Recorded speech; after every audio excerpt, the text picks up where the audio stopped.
Hey guys, welcome back to my channel. I'm so glad you're back here with me. Today's video is a really simple one. The first part of the video, I am showing you a dinner that I made, and it was barbacoa beef, which is actually really easy to make in the Instant Pot. It's a lot quicker than having to slow cook it all day, and it is something that my family really enjoys. We usually either put it in burritos, or if I'm trying to do more low carb, I will just put it in a burrito bowl. And it can last us several meals with a 3-pound chuck roast. With the barbacoa, I went ahead and just put on some minute rice, and I don't know if you guys have had the same experience, but on the box it says just to boil water and to let the rice sit in it for 5 minutes and turn the stove off.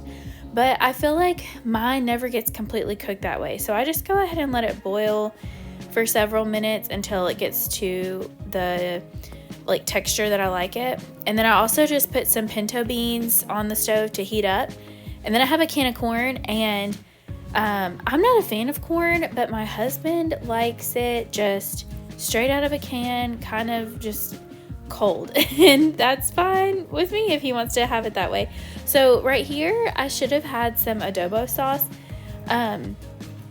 but I did not have any left in my pantry, and so there was like a substitute in the recipe that had like tomato paste and different spices, but I do not recommend it. I found that it made it taste really tomatoey and just kind of, it didn't have that depth of flavor, so I definitely wouldn't skip on that. And then it called for, I think it was lime juice or lemon juice, but I didn't have any, so I had some banana peppers, and I just used the brine of the banana peppers to replace the acidity. And it also called for, I think it was beef bouillon, and I just had those cubes, so I just went ahead and put them in my blender. But just to warn you, if you put the cubes in the blender without soaking them in water, it will sound like you put rocks in the bottom of your blender. It startled me so bad. Right here is some apple cider vinegar, and this is the sauce that is going to be poured over the beef. I have some minced garlic here. I get the big tubs of it from Sam's Club, and they last me a while, and they're just so convenient. And I'm not a huge fan of chopping garlic, so it tastes better than garlic powder, and it's quick and easy. Right here, I'm just adding a few tablespoons of cumin, and then right here, this is oregano leaves, I believe. And I'm just following the recipe on my iPad over there. It's just super convenient for me to set it on my counter and follow it. I think that it called for, it was either clove, I think it was clove, and then, or allspice. It might have been allspice, and then salt and pepper. So I'm just adding that there, and then I'm just going to blend everything up, and that'll be our sauce.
Now it is time to go ahead and start searing the beef. So I put some olive oil in the bottom of my Instant Pot and turned it on, is it sear? It's like where it gets really hot. And I cannot believe how hot the Instant Pot gets.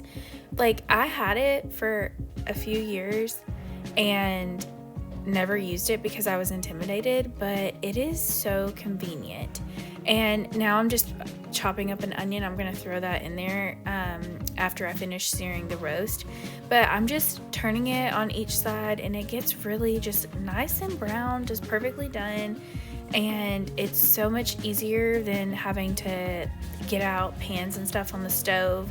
Like, you can sear it and then cook it in the same pot.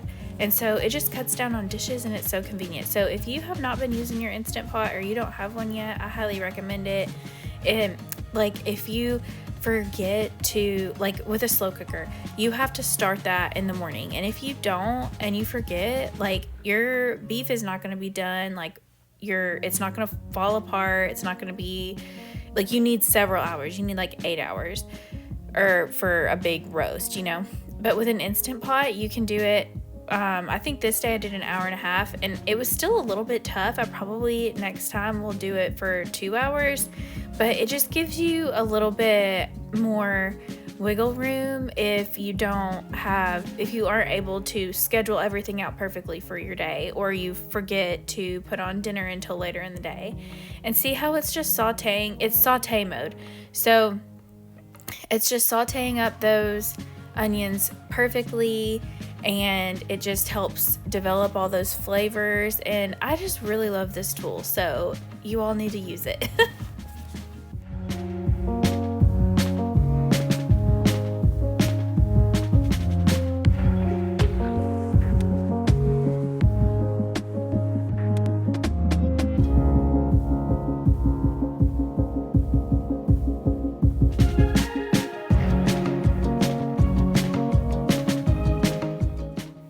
Now I'm just adding a cup of beef broth to help get all those little bits off the bottom of the Instant Pot. I just used one of those beef bouillon cubes and set it into a cup of water and let it dissolve. And now I'm just making sure that I get all that up off the bottom of the Instant Pot, because that's where all the flavor hangs out. And then the rest of that tomato paste that I used in place of the adobo sauce, I'm putting in now. So the recipe does call for tomato paste anyways, if you do have the adobo sauce. But like, replacing that with more tomato paste was just too much, so don't do that. And then I just added a can of green chilies and then a few bay leaves. So as you can see, this recipe has a ton of flavor. It is so good, but I definitely would follow the recipe and not make substitutions like I did this day. Most of the time, I feel like when I do make substitutions, things turn out fine, but this time it just wasn't my favorite. Now I'm just adding that roast back in with the broth, and then we're gonna pour that sauce that's in the blender over the top. And I mean, look at all that flavor. It is so, so good. And I'm just wiping off any mess that I made, because I don't want it to get burnt on there with the pressure cooking mode. So I placed the lid on there. Sometimes it's harder for me to figure out how to close it. And then you want to turn the valve to sealed, and you just lock it on there. And then whenever you want to pressure cook, you just press the pressure cook option. I put it on high, and then I set it for an hour and a half. And then it'll sit there for a second, and then it'll beep, and it'll say on, and it'll start building pressure. So it will altogether be in there for longer than an hour and a half, because it has to build up pressure and then it has to release pressure. The reason it was turned around backwards is because whenever I let it release, I don't want all that steam going up on my cabinets and ruining my cabinets. So that's just a little tip. Like, if you're gonna do a manual release and let all that steam come up at once, you don't want it all to just go right up on your cabinets, because it can cause like some water damage on them. As you can see, I'm trying to shred up the beef, and it's a little bit tough, so next time I will do it for 2 hours. And then the sauce, I went ahead and put it back on saute mode, and I made a slurry with cornstarch and water, and it kind of all settled to the bottom of that bowl, so I had to go back and get more water and like whisk it up and add it. And so the saute mode will cause that sauce to come to a boil, and then that slurry will thicken the sauce. So I'm gonna shred the meat, and then after we shred the meat, we're gonna pour the sauce over the meat and then stick it in the oven on broil just to brown everything up on the top and get everything nice and bubbly.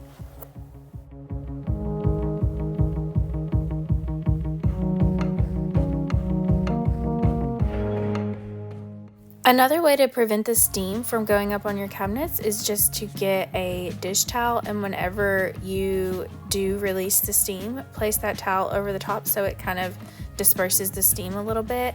And I recommend using the handle on like one of your spatulas or something to move the valve whenever you're going to release the pressure, just to make sure you don't burn your fingers, because we are working with a pressure cooker, so you just want to be safe and make sure you don't hurt yourself.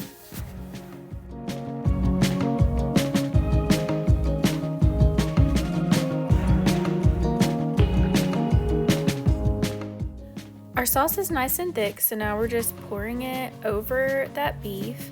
And I just went ahead and put my oven on broil and stuck it in there for a few minutes. Well, first of all, I want to get all the bay leaves out, so that's what we're doing right here.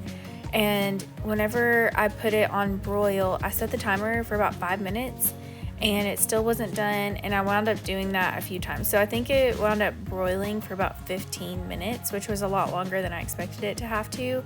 But it definitely does help the texture of the meat and browns it a little bit and helps to get that sauce nice and bubbly.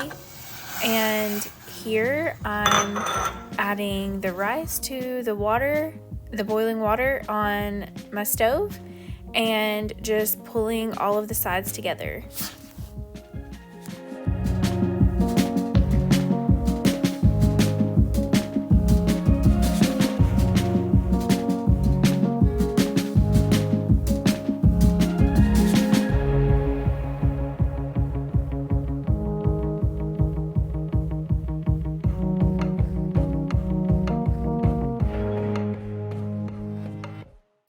I'm serving this with all of the typical toppings that we have on taco night.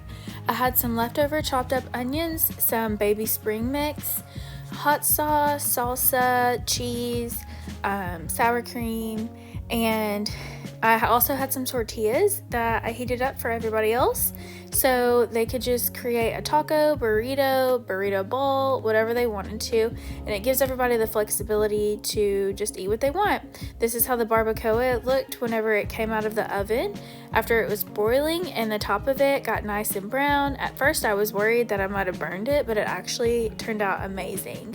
And there's the rice, the beans, the corn, and all the fixins. It was so good.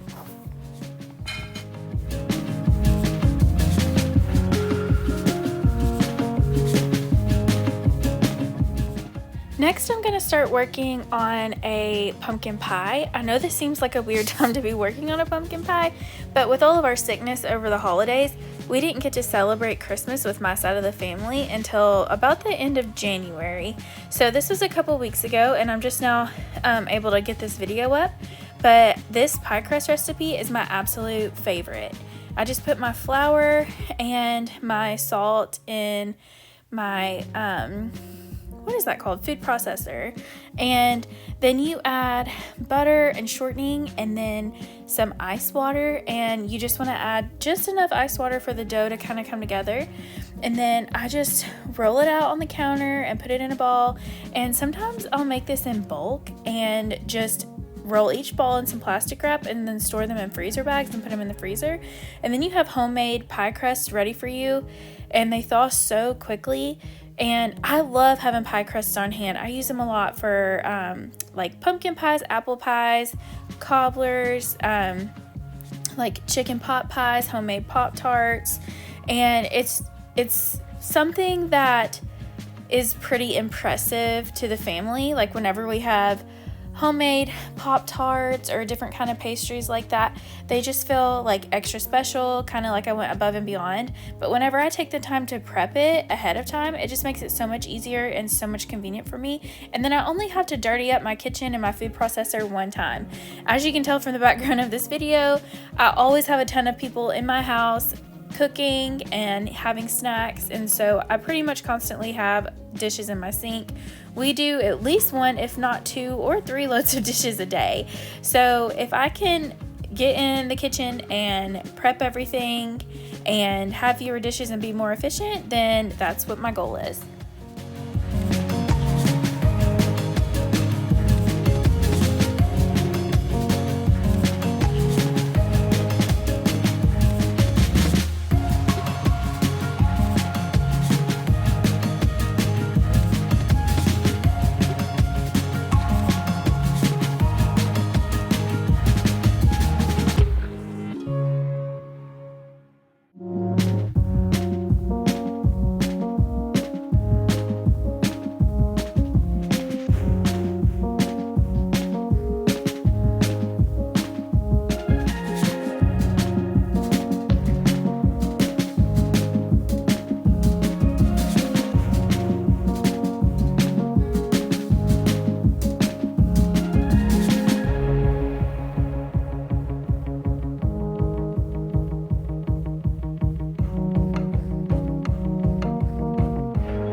Now we're going to get started on the filling. I don't know why, but for some reason, the thought of making a homemade pumpkin pie for most of my life seemed really intimidating.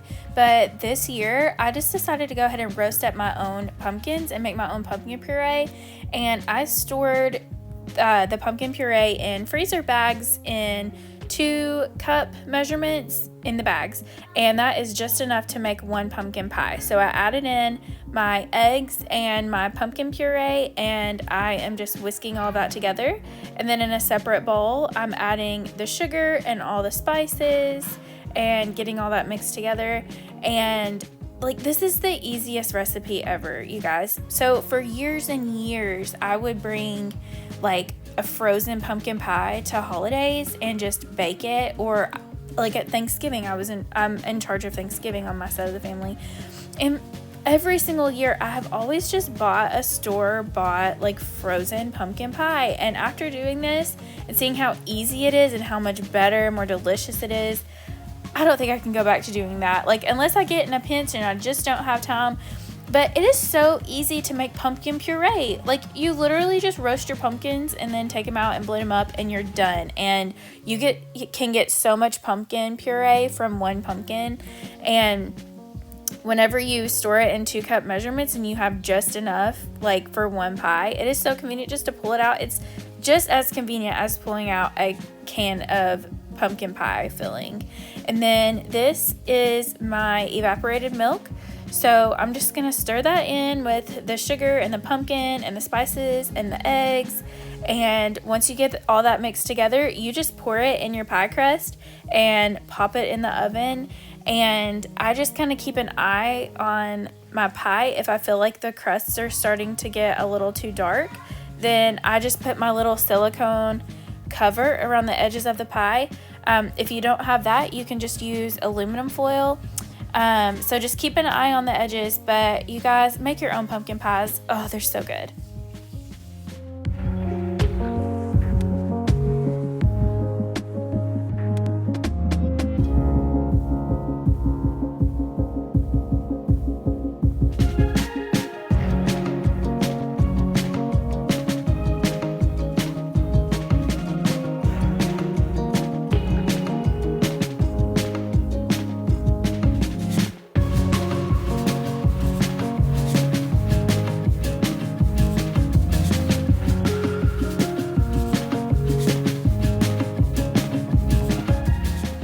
One cool thing about a pumpkin pie is it only takes 1 of your pie crusts.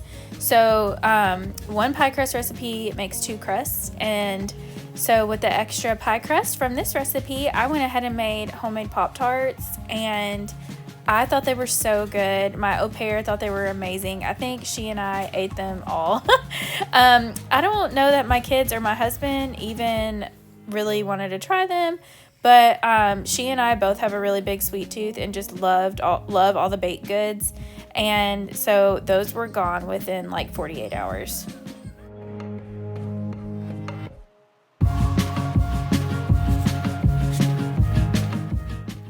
So don't judge me on how messy this pie crust looks while I'm trying to get it in there.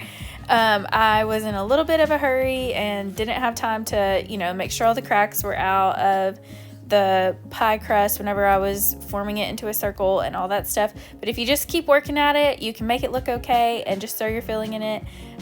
It won't win any awards for beauty, but man, it was so good, and we ate it all at our Christmas event.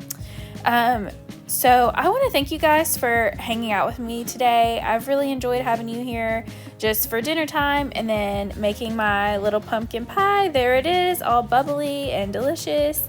If you like this video, go ahead and give it a thumbs up. I would love it if you would subscribe so you don't miss out on any more videos. And I can't wait to see you guys in the next one. Have a good week.